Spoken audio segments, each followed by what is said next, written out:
speaking of cocaine, great article through our Classic Rock News. If you go to TonyCurryRadio.net, TonyCurryRadio.net, check out our site. You can download the app and also, of course, listen to us through your laptop. Billy Idol on his drug battle. He says addicts were very clever. It's a great story, and I'll post it this morning here so you can actually read it. And yes, we are. We'll have that story coming up in just a few minutes right here on Tony Curry Radio. Also, I think it's really, really interesting.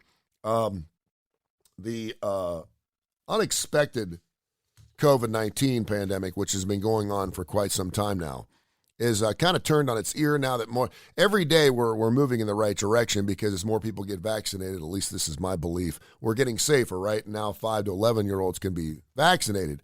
And what's really interesting is now when you get COVID, we kind of look at you as a dumbass. Aaron Rodgers is getting hammered by Green Bay Packer fans and by NFL fans in general because he said that he was immunized, which whatever that means. There's a difference between being immunized and vaccinated because if you're immunized, you really shouldn't be able to get COVID-19. If you're immunized against smallpox or anything else that we're used to, you don't get it anymore. So if you're immunized and you're getting COVID-19, something ain't driving right. And he's been catching a lot of flack for it. And of course, it's giving Jordan Love, his predecessor, if you will, the opportunity to prove his wares this weekend as they take on Kansas City. There are a couple of other rock and rollers who got COVID this past weekend, one being John Bon Jovi and the other being Bryan Adams, and they're getting hammered for it too because at this point, if you've made it this far without getting COVID, and I'm one of those cats, not toot my horn or anything, I've got the vaccination thing, I've just been super careful and I've been super blessed and lucky, to be quite frank with you. If you made it this far and now you're getting COVID, you're like, okay, well, what are you doing? Are you resting on your laurels? You laying down your shields? What are you doing? That being said, John Bon Jovi's off the road now for a couple shows. Bryan Adams was doing his solo thing. He's off the road for a little bit. He'll be back. And Bryan Adams is celebrating his 62nd birthday today, and I think it's really interesting because I've gotten a chance to meet Bryan a couple times. I've never brought him on stage. And a super nice guy, our little Canadian buddy. But he has had some things said in the media that didn't particularly rub quite well with folks. And normally when you got a guy who's been producing the type of music he's had, and I don't know how many hits he's had 1 million, in 40 years, you're quite revered as a classic rocker. And quite frankly, no one talks about Bryan.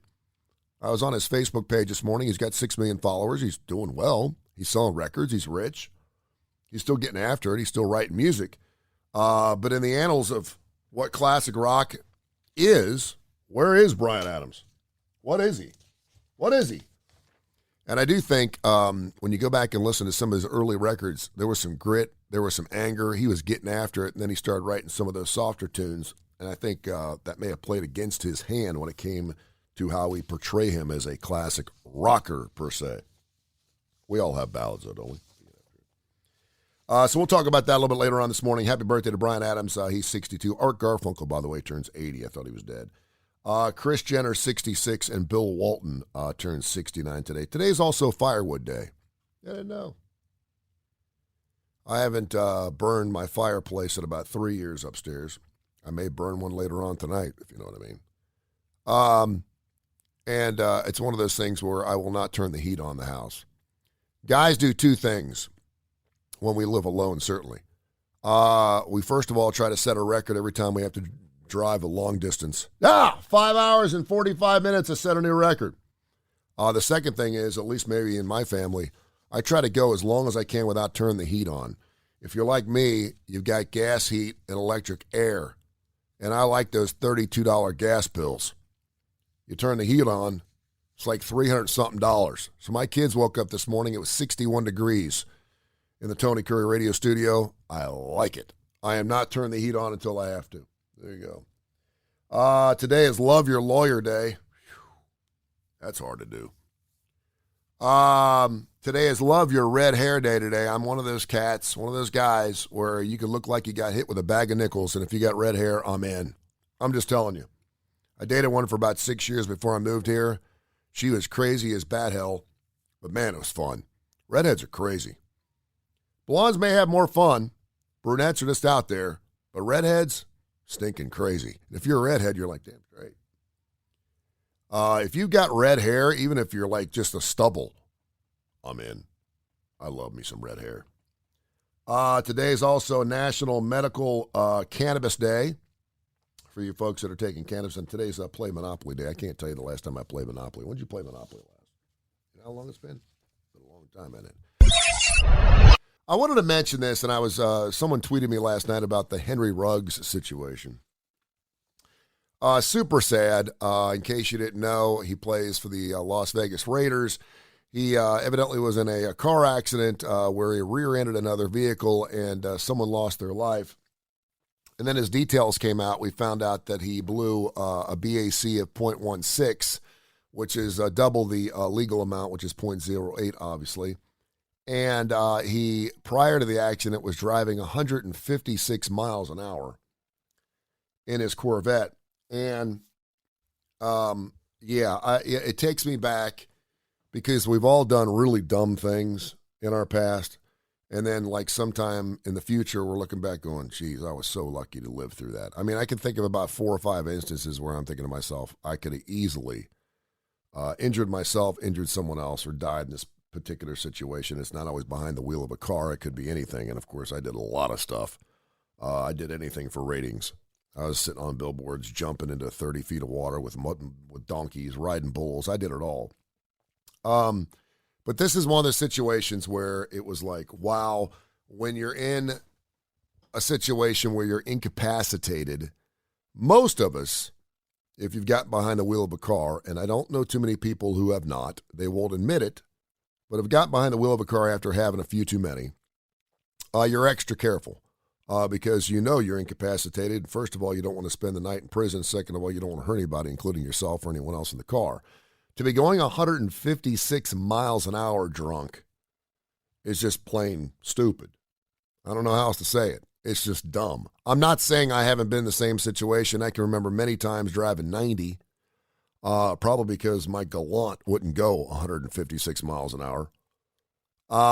He's young, he's rich, he's famous, he's a hell of a ball player.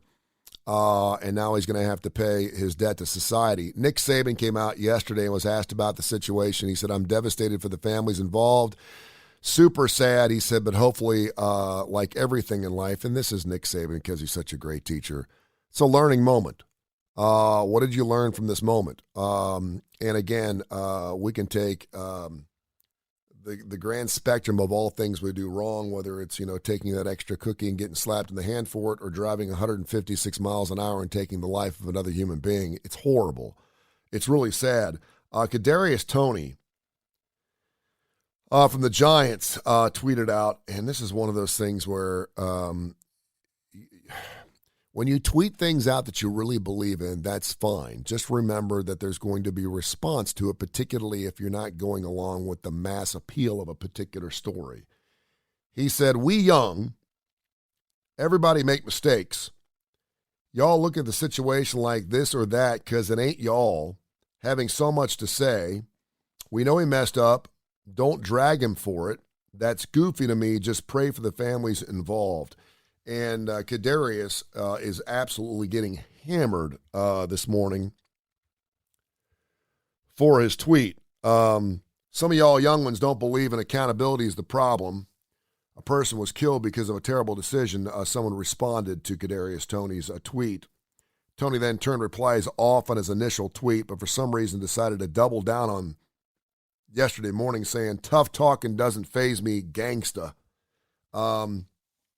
Ruggs was cut by the Raiders after the crash, faces felony charges for driving under the influence in the death and reckless driving, and the 16-year career on the bench. I never heard of a crash involving a vehicle going so fast. That's what Las Vegas Justice of the Peace Joe Bonaventure said.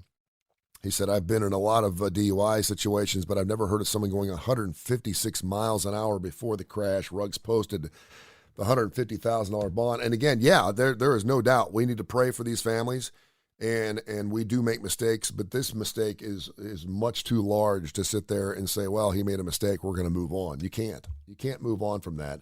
And it's really, really unfortunate about the Henry Ruggs situation. Of course, I don't know if his career is going to be over. I don't know what it's going to take for him to get back, particularly if, of course, if he's in prison for a long period of time.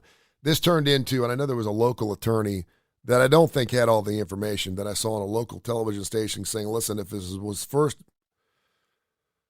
his first conviction of a DUI, he'll probably spend a year in prison. In most cases, if you get a DUI and it's in a one-car wreck or no one's hurt, you probably don't even spend any time behind bars, but because there was a life taken here, he will certainly be put in prison for some period of time, at least that's what he said, and that's the unfortunate part of all this. But like Nick Saban said, man, we hope you can learn from his mistakes, and it's really, really unfortunate. I was watching Saturday Night Live last Saturday night. This Davidson kid, who evidently just seems like he's gotten more women. Pete Davidson, you know who I'm talking about? So evidently he was seen with Kim Kardashian this past week. Isn't she still married? No? I know they're separated, right? But is she still married, right? I come from the old school that as long as you're still married, even if you're separated, you're just waiting to keep it in your pants for a little while longer, right? You're still married legally. Just saying. That's what I'd do. But evidently now when you're separated, you can just kind of go do whatever the hell you want, I guess. Anyway, he was on, I don't know, one of these Colbert shows or something, late night shows, Jimmy Fallon shows, Pete was. And he was asked a question about doing something with Kanye. They had some dinner or something. I don't know. It was really, really funny. And he was talking about picking up the tab. And then Kim showed up. And he thought it was like a guys only dinner. And she showed up and she kind of documented the whole thing and took pictures and had a video and stuff. And I guess that's where he actually, I think Cuddy was with him. I think it was Cuddy's birthday. And so Kim was there, and so that's evidently where they started kind of making some eyes at each other. And now they're saying that Pete is like the new Warren Beatty of our time. For you young listeners out there, Warren Beatty was this actor who, quite frankly, dated the hottest, most eligible, incredible women in Hollywood, period, including at one point Madonna. He made the movie with her. And everywhere he went, he was just always seen in that Benning. He was always seen with just these beautiful women. And now Pete's kind of that same guy. Kate Beckinsale, he's been Ariana Grande. I mean, his list of women is like a John Stamos list of women. And it's crazy how many great-looking women that he's dated. And if you look at Pete, he's an interesting-looking dude. He's not chiseled. He doesn't have the six-pack abs. He's not super tan. He's not particularly tall. He doesn't have that look of a kind of dude that could get any woman he wants. But he's got something that every woman loves. Actually, he's got two things that every woman loves. He's funny, and humor will get you a long way. I'm putting my hand up right now. I'm just telling you. Women who say, I love a sense of humor, if you can be funny and authentic to yourself, it's very attractive, no matter what you look like. That's why some really ugly dudes get really hot chicks. I've seen a lot of ugly comedians have like hordes of groupies after shows because they're funny. They got bellies hanging over, they got hair on their back, they got no hair on their head, and they're walking out with the finest looking lady at the Comedy Club Stardome. I'm like, what? It's because they're funny, right? And humor will get you through a lot of inadequacies in your life. The second thing is, he's now getting legendary status in what he's got under the hood.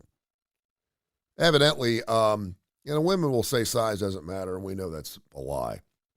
It doesn't matter if you're hung like a hummingbird. But if you're out there a little bit, word gets around. I used to have a friend of mine. I can't believe I'm sharing this story. I used to have a friend of mine that was about 5'7". He worked for IBM. I was in Louisville, Kentucky. His name was James Pugh. If he's out there listening, sorry, James, I'm putting you out. And I only know this because we used to hang out a lot, and I'd go to his apartment. Every time I'd go to his apartment, he'd have another beautiful woman over there, and the guy was a geek. I mean, he was a dweeb. He was smart. He was cocky, narcissistic, but he was a geek. He was a dweeb. And he'd always have these beautiful women. I'm going, dude, how is this even possible? Now, he would be the one guy that would ask like 20 different women on any given night if they wanted to go back to his place or dance or whatever. And he always had the idea of risk versus reward. He'd go, well, listen, if you ask 20, one of them's going to go. One of them's going to go, and he was right. Most guys don't like rejection. I may ask a woman to dance once. If she says no, I'll go, okay. And I walk across the room and I'm done for the night. He would ask like he didn't care. But then I come to find out that he had a secret weapon. And evidently Pete is getting to be known around Hollywood as having a secret weapon. As a matter of fact, one individual woman who he dated who wanted to remain anonymous said that it spits out diamonds. You got one like that and it spits out diamonds, you got yourself something kind of special. We were talking about Bryan Adams a few minutes ago. He turned 62 today. And I got a chance to meet Bryan when I was doing radio in 1982. I was in a high school, and the Cuts Like a Knife thing came out this time. Dude had a slew of great classic rock songs. And every time Bryan Adams had a new one out, dude, we were on it, man.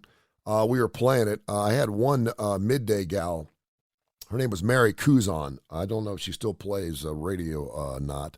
But she was fantastic, man. And I mean, this was, he was on her bucket list. I'll never forget it because he came to the studio and she actually fell to the floor. I'd never seen a person look at another person and literally fall to the floor. Not like get on her knees because she wanted to be around. She actually just fell to the floor and he's like, "Are you okay?" And she's like, "Yeah." And she just started crying. She just started crying hysterically, like, and he was like kind of wigged out by it, obviously. And I was like, "Man, she's a huge fan." He's like, "Okay, I've never had this happen before." He's like, "Get up," and she couldn't get up off the floor. Anyway, Bryan had that effect on some women. Good-looking guy, Canadian guy. He was younger. And certainly if you go back and look through some of Bryan Adams' social media posts, he went through a rant a couple of years ago about the Chinese and that they were bat eaters, and I know a lot of people consider him racist for that. He's been pretty out there and vocal and opinionated about his political affiliations. But I had several people text me. It's like, and I always, whenever you're talking about someone who's got some legendary status, and I would say that Bryan does because he's got staying power and he's been doing it for 40 years. Rock and Roll Hall of Fame. We just had the Rock and Roll Hall of Fame this past Saturday. The Go-Go's got in. Foo Fighters got in. Carole King got in. Is he a Rock and Roll Hall of Fame guy? And I'm kind of like, I don't know. Unlike the Baseball Hall of Fame, if you ask me about a particular player and I have to pause, the answer is no. You're either a Hall of Famer or you're not. If you're still playing, and of course, if you've had an album out, I think it's 25 years or maybe 30 years. If your initial album came out 25 to 30 years later, you're eligible for the Rock and Roll Hall of Fame, and you could still be, obviously, active. Unlike sports, you're not going to make the NFL Hall of Fame while you're still playing. You're not going to make Cooperstown while you're still playing baseball. It's a little different because obviously as an artist, you can play till you're 70 years old if you want to, and you're baseball, you can't. Although I think that we could put Tom Brady in Canton right now. It doesn't matter. He's going to be in. But when you talk about Bryan Adams, I said, and I was like, and I had to pause. And it was like, as soon as I paused, I was like, no, I don't think so. But you really go back and you look at his history and you look at his career. There have been a lot of rock and rollers who didn't have the career that Bryan Adams had that's in the Rock and Roll Hall of Fame. But for some reason, I don't know if it's because he hasn't stayed relevant. I don't know if he gets it in movie roles. I mean, what is it about Bryan Adams? He kind of fell off a little bit. And I really think it has a lot to do with the idea of why I created Tony Curry Radio, and that is to give a platform and a stage for rockers like Bryan Adams to continue to play their music. Right now, and I'll use Damon Johnson as an example and to get ready, and of course his solo efforts, outrageously entertaining, successful, and fun to listen to, and killer rock. But there just aren't any good classic rock formats around the country that play that type of music. When we started in 1988, I think it was the Classic Rock 99 thing, if Eric Clapton came out with a new song, we played it. We were playing a new song from a classic rock artist at least once or twice an hour, going to Recurrent, and then, of course, we play all the other stuff in the 60s and 70s. There's no place to play that stuff anymore. Night Ranger came out with an album, and the band played on several months ago, and there's a couple of cuts of it that sound just like Night Ranger did in the late 80s. It's killer. We play it here. We love it. It's great. And, of course, if you're not getting a lot of airplay, a lot of people don't hear it, and then it's always new, and then it doesn't go anywhere. They play it in concert, But unless you're seeing Night Ranger, you've never heard their new music, and it's really good. Whitesnake, not so much. David Coverdale probably needs to hang it up. If Twisted Sister came out with a new song, I don't think so. Judas Priest, maybe. Bryan Adams, I'm not so sure. It's a great question. He's like, I like Bryan Adams. I don't know if I like the ballad stuff, straight from the heart kind of stuff. I Do It For You. Oh, God, that song. I know that thing got played at weddings a lot. But I can't make an argument that it would be classic rock Hall of Fame material. I'm not so sure. What are your feelings on it? What do you thought? Go to Tony Kurre Radio on social media, on Twitter, Facebook. Let me know if you think Bryan Adams should be a Rock and Roll Hall of Famer.